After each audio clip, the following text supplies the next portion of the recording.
चालणारा प्रत्येक श्वास आज तुझी आठवण काढतोय. भरून आलेला आभाळ तुझ्या माझ्या भेटीचा भूतकाळ सांगतोय. चालणारा प्रत्येक श्वास आज तुझी आठवण काढतोय. भरून आलेला आभाळ तुझ्या माझ्या भेटीचा भूतकाळ सांगतोय. ती भेट, त्या भेटीची कातर वेळ, तो साड पडलेला बगीचा, मध्येच डोकवणारा कॉर्पोरेशनचा पिवळा दिवा,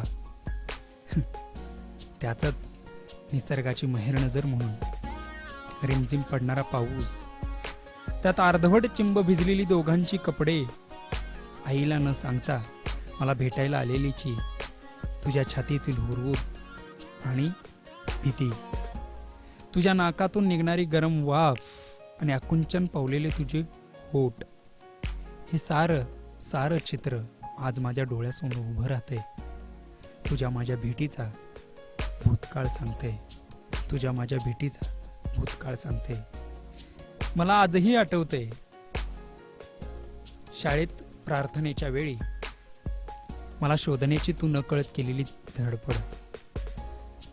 मला आजही आठवतंय शाळेत प्रार्थनेच्या वेळी मला शोधण्याची तू नकळत केलेली नजरेची धडपड. माझ्यासाठी आणलेला तो डबा आणि मी जेवत नसल्याचा तू धरलेला रुसवा.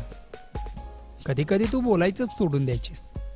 तेव्हा वाटायचं चाईला पोरी भलत्याच भाव खातात. पण नाही, तू ते खोटं ठरवलंस. मुळात प्रेमाची पुरती व्याख्याच न समजलेलो आपण दोघं. प्रेम कसं करायला लागलो हाच माझ्या समोरचा यक्ष प्रश्न आहे. पण आज त्याचं उत्तर सापडले आपण प्रौढ झाल्यावर. प्रेमाला व्याख्या नसते, प्रेमाला सीमा नसतात, प्रेमाला आकार नसतो, प्रेमाला उकार नसतो.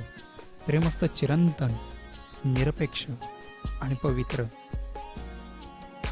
प्रेमाच्या नयन मनोहर देखाव्यात दाटून आलेल्या धुक्यात, प्रेमाच्या या नयन मनोहर देखाव्यात दाटून आलेल्या धुक्यात सकाळच्या कोवळ्या सूर्यकिरणांचा प्रवेश व्हावा आणि हे आल्हाददायक प्रेमाचं वातावरणच क्षणात नष्ट व्हावं. तसं माझ्या स्वप्न भेटीचा चक्का चूर झाला.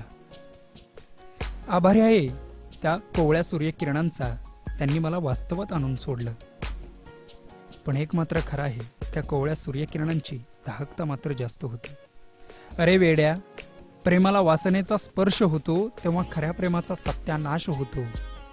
हेच पुन्हा पुन्हा सांगत होती. हेच पुन्हा पुन्हा सांगत होती. धन्यवाद.